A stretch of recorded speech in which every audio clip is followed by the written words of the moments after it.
영상 하단 더보기란 클릭하시면 간편하게 참여하실 수 있는 링크도 남겨놓을 거니까 이 링크 클릭하셔서 무료 정보방 입장하시기 바라겠습니다. 네, 안녕하세요. 주돈입니다. 오늘 11월 9일 목요일이고요. 오늘도 리플 같이 한번 살펴보도록 하겠습니다.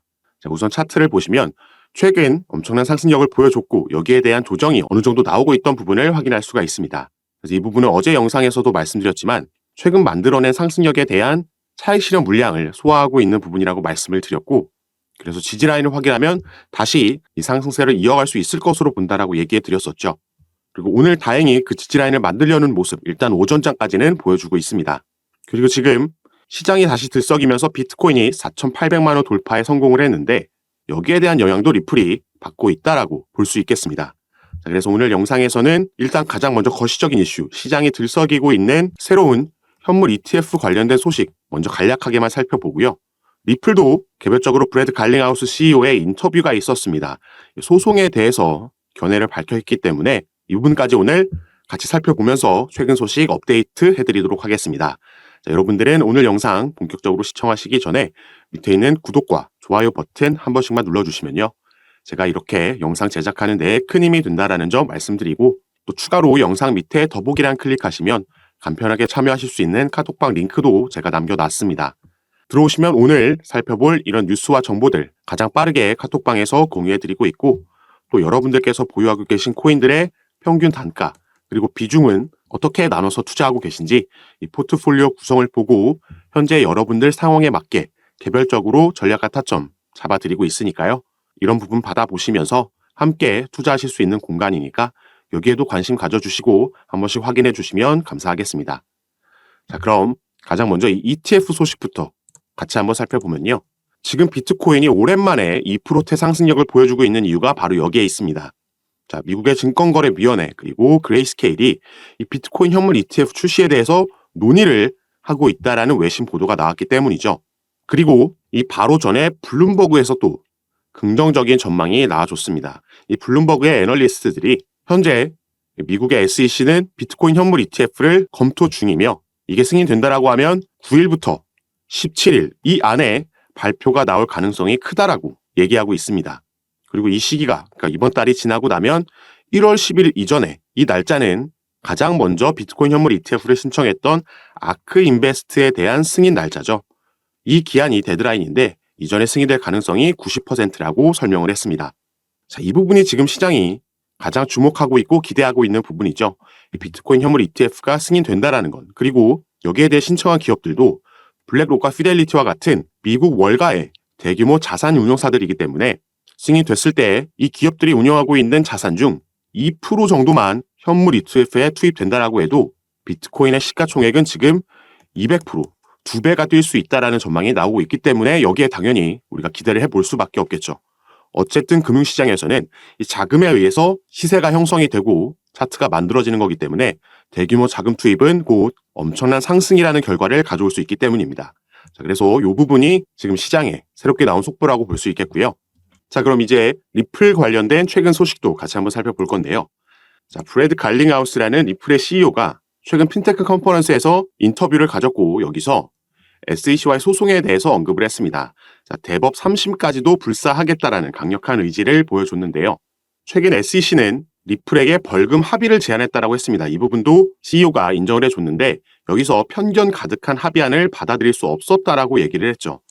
자, 이 말은 뭐냐면 SEC에서 제안했던 합의 금액, 그 벌금액이 7억 7천만 달러라고 보도가 이전에 나왔었습니다. 이게 우리나라 돈으로 환산하면 1조가 넘는 금액이죠. 그래서 이 보도가 나오고 나서 친리플 변호사들, 존 디튼 변호사가 있고 또 제레미 호건 변호사가 있죠. 제임스 필란 변호사까지 있는데, 자, 이 두 명이 이 금액에 대해서 이것보다 낮은 금액에서 합의하게 될 거다라고 견해를 내놓은 바가 있었습니다. 이 제레미 호건 변호사 같은 경우에는 SEC가 리플의 증권법 위반과 이에 상응하는 벌금을 요구하기 위해서는 일단 명확한 투자자 피해금을 증명해야 한다라고 주장을 했고요. SEC가 리플을 상대로 요구하는 벌금 역시 리플의 순이익을 기준으로 산정해야 된다라고 얘기를 했습니다. 하지만 존 디튼 변호사 같은 경우에는 정확하게 2,000불 미만에서 합의하게 될 거다라고 얘기한 바가 있죠. 그런데 처음에 이 주장을 펼쳤을 때는 이 금액에 대한 명확한 근거를 내놓지 않았었습니다. 그래서 많은 커뮤니티 사람들이 이 금액이 나온 그 경로에 대해서 궁금해 했었는데, 자, 이 부분을 최근 업데이트 시켜줬었죠. 자, 여기 보시면, 자, 존 딘튼 변호사가 얘기한 겁니다. 자, sales of the XRP could be 95% outside of the United States. XRP 판매의 95%는 미국 밖에서 이루어진다라는 거죠. 그래서 if the figure applied to Ripple sales, 리플에게 지금 제시된 이 7억 7천만 달러라는 이 판매 금액, 벌금 금액으로도 나온 이 금액에 대해서 우리가 이 95% 미국에서 거래된 게 아닌 이 퍼센티지, 이만큼을 제외하고 나면 바로 이 금액 3,850만 달러만 남는다라는 겁니다. 여기서 추가로 공제될 거 제외하고, 그리고 이 기관 투자자들에게 판매된 거에 대한 벌금이기 때문에 이 당시에 XRP 시세를 고려했을 때 0.25센트였다라는 거죠. 이걸 적용시켰을 때 절대 이 금액에 합의하지 않을 거고, 애초에 제시했던 2천만 달러 아래에서 합의하게 될 거라고 그 근거를 제시한 겁니다. 그래서 일단 이 리플의 XRP에 가장 크게 그 시세에 영향을 주는 게 바로 이 소송 이슈이기 때문에 이 부분 같이 한번 새롭게 업데이트 해드렸는데, 단기적으로는 아까 말씀드렸던 리플 스웰이라는 연례 행사가 두바이에서 11월 8일과 9일 양일간 개최가 됩니다. 그리고 여기서 가장 주목을 받고 있는 이슈, 최근 리플의 상승을 만들어냈던 재료 중 하나인 이 IPO 관련해서 언급이 나올 거냐, 여기에 투자자들이 주목을 하고 있죠. 이 IPO라는 건 이 기업 공개고, 기업 공개를 하게 되면 리플은 나스닥 상장을 준비하는 게 되는 겁니다. 그래서 리플은 올해 4월 달부터 이미 비공개 로드쇼를 진행을 했고, 이 당시에 대규모 투자 기업들이 전부 참석했었다라고 폭스 비즈니스가 보도를 통해서 전달했고, 제가 이 부분을 또 여러분들께 공유해드린 바가 있죠. 그리고 또 최근에는 리플이 공식 홈페이지를 통해서 여기에 대한 관련 직책을 채용하겠다라는 공고를 올리면서 확실하게 기업 공개를 준비하고 있는 모습 확인할 수가 있었는데, 그리고 이게 이 대규모 투자 기업들의 자금이 유입될 수 있는 거기 때문에 가장 크게 또 XRP 시세에 긍정적인 영향을 줄 수 있을 만한 재료는 맞는데, 이게 현실적으로 리플 스웰에서 여기에 대한 발표가 이뤄지기는 쉽지 않다라고 볼 수 있겠죠. 이 기업들 입장에서도 이 자금을 투입하기 위해서는 우선 리플이 현재 SEC와 진행되고 있는 소송에서 자유로워져야지, 이 리스크가 없어져야지 가능할 거라고 보는 겁니다. 그런데 현재 이 소송이 진행되고 있는 상황은 약식재판 판결문이 긍정적으로 나와줬고, 그래서 여기에 대해서 SEC가 중간 항소 요청을 했지만 그게 기각당했죠. 그래서 이제 정식 재판으로 내년 4월에 예정이 되어 있습니다. 이 수순대로 간다면 여기에 대한 결과가 나오고 거기에 또 항소를 하면 최소 대법원까지 갔을 때 3년에서 5년이라는 시간이 소요될 수 있다는 거죠. 그럼 IPO도 이 이후에나 가능하다라는 얘기인데, 이 부분을 이 변호사들 그리고 해외 커뮤니티 인원들 그리고 여러분들과 저까지 모르는 사람이 없지만, 그럼에도 IPO에 대한 기대감이 생기고 있는 이유는 우리가 여기서도 살펴봤던 바로 합의에 대한 가능성이 나오고 있기 때문입니다. 그리고 이게 현실이 된다라면은 최근 여기에 대한 기대감으로 보여준 상승력보다 더 크게 리플의 XRP는 상승할 수밖에 없겠죠. 그래서 오늘 왜 이렇게 합의에 대한 기대감이 형성이 됐는지 그 근거와 정황이 나와 있기 때문에 그 부분 자세하게 설명해 드리도록 하겠습니다.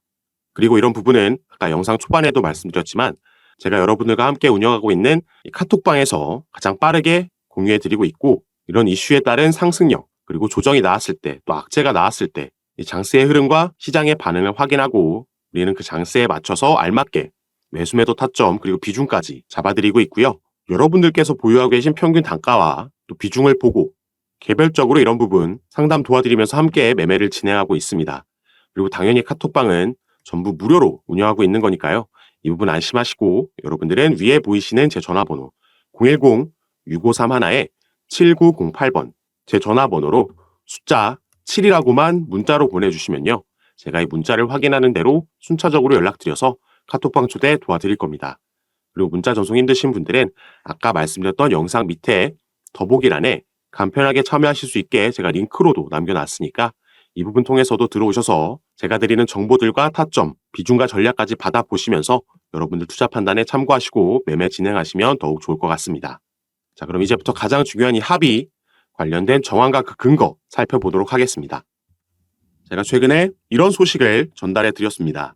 SEC가 항복했다. 바로 이 부분이 현재 리플이 소송을 벌이고 있는 이 SEC 미국의 증권거래위원회에서 리플사뿐만 아니라 리플의 경영진과도 개별적으로 소송을 진행하고 있었는데, 자, 이 경영진에 대한 소송을 취하하겠다라는 입장을 밝혔었죠.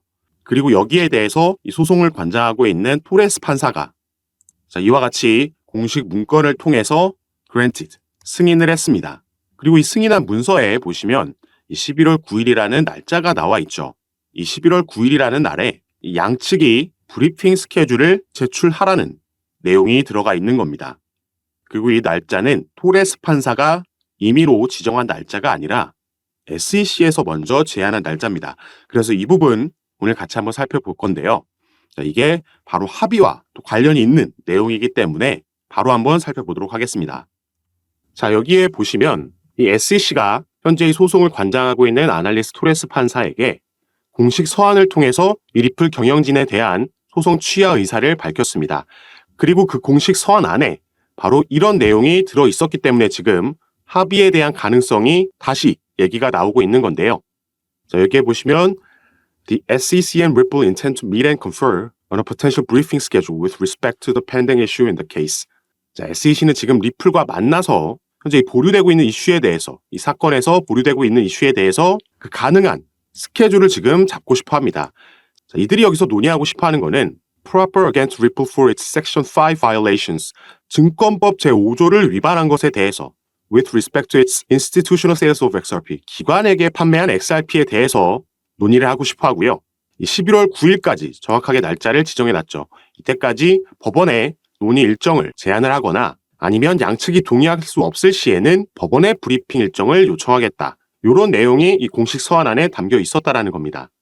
자, 이걸 다시 말해서 이 리플과 SEC가 만나서 최근 받아들였던 7월 달에 나온 약식재판 판결에 대해서 그 중에서도 이 SEC가 승소한 부분, 이 기관 판매에 대한 약 7억 달러 규모의 XRP가 증권에 해당한다라는 것, 이게 증권법 5조를 위반했다라는 것에 대해서 논의를 하고 싶어 하는 건데, 자, 이미 SEC에게 유리하게 나온 이 판결에 대해서 논의를 하고 싶다라는 건 이게 지금 벌금 합의에 대해서 얘기하고 싶어 하는 거 아니냐라는 의견들이 지금 나오고 있는 겁니다. 자, 그래서 사실 여기에 대해서 조금 긍정 회로를 우리가 돌려봤을 때 합의를 하면 SEC에게 득이 되는 건 뭘까요? 자, SEC는 지금 리플과의 소송에서만 연패를 일단 기록하고 있죠. 약식재판 판결문에서도 이 개인에게 판매된 2차 시장 판매는 증권이 아니다라는 판결문을 받아들이면서 가장 먼저 1패를 떠안았고 중간 항소에 대해서도 기각, 명령이 나오면서 2패가 됐습니다. 그리고 본인들 스스로 이 경영진에 대한 소송을 취하면서 지금 3대 0으로 지고 있는 거죠. 리플에게만 벌써 이렇게 연패를 기록하고 있고 여기에 추가로 최근 그레이스케일의 소송건에서도 패배를 기록했습니다.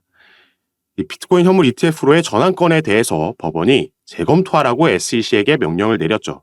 그리고 SEC는 최근 여기에 대한 항소를 할 수 있는 기간 안에 아무런 움직임도 가져가지 않으면서 사실상 항소 포기를 선언을 했고 이 부분이 이제 효력을 갖게 됐습니다.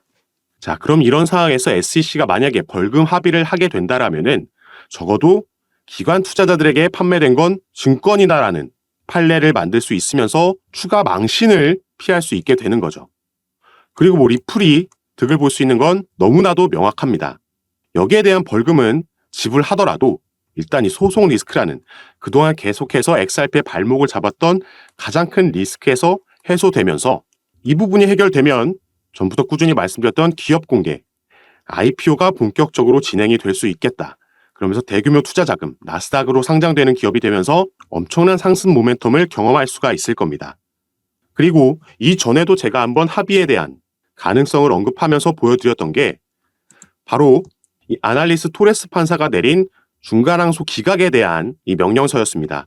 그래서 이 부분 가장 마지막 장에 밑으로 내려서 함께 보시면요. 자, 가장 마지막 장의 마지막 줄을 살펴보시면 shall meet in person for at least 1 hour to discuss settlement of this matter. 자, in person으로 만나라, 대면에서 만나라는 거고요. 논의하라는 거죠. 그리고 시간까지 구체적으로 적어도 최소한 1시간 이상 만나서 뭐에 대해서 얘기하냐? 합의에 대해서 얘기하라고 토레스 판사가 이 법원에서 직접 제안을 했다라고 말씀드렸습니다.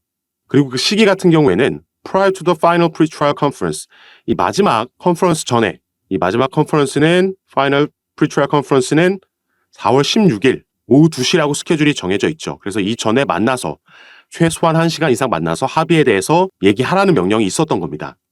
그래서 이 중간항소 기각 명령이 내려왔을 때 이 공식 서한을 보고 제가 이렇게 구체적인 데드라인까지 정해져 있는 거였기 때문에 자, 이전에 이들이 만나서 합의할 가능성이 있다. 하지만 이게 당장 올해 안에 일어나기는 힘들다라고 보였고 그래서 내년 1분기 말에서 2분기가 시작되자마자는 여기에 대한 기대감이 또 한번 형성될 수 있겠다라고 말씀드렸는데 이번에 SEC가 경영진에 대한 소송을 취하면서 또 한번 같은 맥락에서의 흐름이 나왔기 때문에 오늘 여러분들께 영상을 통해서 공유해 드리려고 이렇게 가지고 왔습니다. 그래서 만약에 이렇게 정말 합의로 끝이 날 수 있다라면은 우리 XRP 홀더들, 투자자들 입장에서는 이것보다 더 기분 좋은 소식이 없을 겁니다. 자, 2020년도 12월부터 시작해서 거의 지금 3년을 꽉꽉 채워가고 있는 기간 동안 이 리플의 발목을 잡았던 게 바로 이 소송 리스크였는데 자, 여기서 해소될 수만 있다라고 하면 리플은 얼마 전에도 말씀드렸죠. 이 IPO를 준비하기 위해서 이 주주관리 소통 인력 채용에 나섰다라고 말씀을 드렸습니다. 기업 공개를 하고 나스닥에 상장되고 나서 반드시 필요한 포지션에 채용을 나선 거기 때문에 이게 가장 리플 개별적으로 우리가 기대해 볼 수 있을 만한 이슈라고 말씀을 드렸고요. 리플은 올해 4월부터 이미 비공개 로드쇼를 뉴욕에서 개최하면서 대규모 투자 기업들과 만남의 자리를 가졌었습니다. 그런데 이 기업 투자자들 입장에서도 당연히 소송 리스크에서 우선 자유로워져야지 이 자금을 투입하는 데에 리스크가 줄어들 수 있겠죠. 그래서 이 부분이 먼저 선결돼야 되는 부분이라고 말씀을 드렸는데 하지만 당장 합의가 이루어지지 않는다라고 해도 일단 정식 재판이 내년 4월로 예정되어 있고요.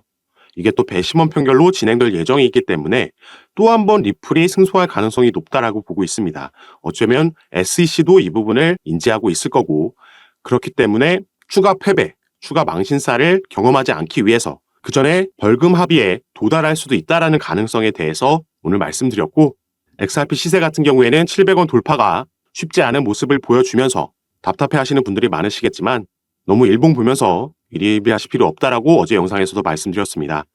일단 시장이 가장 기대하고 있는 비트코인의 현물 ETF 승인 소식이 얼마 남지 않았다라고 전망들이 나오고 있기 때문에 이 이슈로 리플은 충분히 700원 돌파에 성공할 것으로 예상해 볼 수 있고 전체적으로 시장이 조금 살아남에 따라서 리플도 최근 급등하는 시가총액이 작은 코인들이 아니라 전체적으로 커다란 시장의 움직임 안에서 그 흐름과 함께 갈 거라고 생각해 주시면 좋을 것 같고요.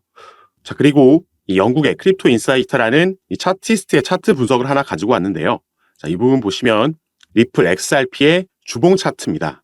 자, 전에도 제가 말씀드렸듯이 리플은 우리가 리또속이라고 하면서 계속 안 오르는 것 같지만 실제로 이 팩트를 바라봤을 때 계속해서 이 저점을 높여가는 움직임을 가져가고 있습니다. 저점을 높여가고 있다는 건 우상향하고 있다는 거죠. 그리고 여기서 긍정적인 신호가 하나 더 포착된 건 바로 이 밑에 RSI 부분, 여기서의 골든 크로스가 나와줬다는 겁니다. 그렇기 때문에 이 크립토 인사이트라는 차티스트는 16일 내에 이 XRP가 비교적 큰 폭의 상승을 보여줄 것으로 예상한다라고 이런 차트를 공유한 거고 이 XRP가 주봉으로 봤을 때 이 RSI에서 골든 크로스가 나온 건 지난 7월이 마지막입니다. 자, 당시에 1,000원을 넘게 상승력을 만들어내면서 연중 최고치를 갈아치웠었죠. 그리고 XRP의 미결제 약정도 지난주에 바닥권에서 맴돌았기 때문에 이 부분도 2, 3주 안에 크게 늘어날 것이라고 예상하고 있는 거죠. 그래서 어차피 우리가 리플이라는 종목을 정말 단기로 가져갈 게 아니라면 이렇게 기술적인 분석들도 받아보시고 또 개별적으로 나오는 차트 외의 이슈들, 이 소송 관련해서, IPO 관련해서 그리고 이 사업 분야, CBDC 관련해서도 새롭게 나오는 소식들 가장 빠르게 받아보시면서 투자하시는 걸 추천드리겠고요. 이런 부분 제가 전부 카톡방에서 공유해드리고 있습니다.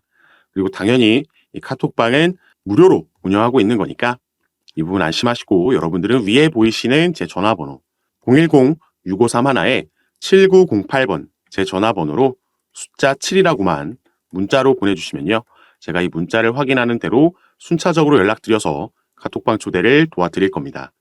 그리고 문자 전송이 힘드신 분들은 영상 밑에 더보기란에 간편하게 참여하실 수 있게 제가 링크로도 남겨놨으니까 이 부분 통해서도 들어오셔서 제가 어떻게 여러분들께 도움 드리는지 직접 확인해 보시고 판단해 보시기 바라겠습니다.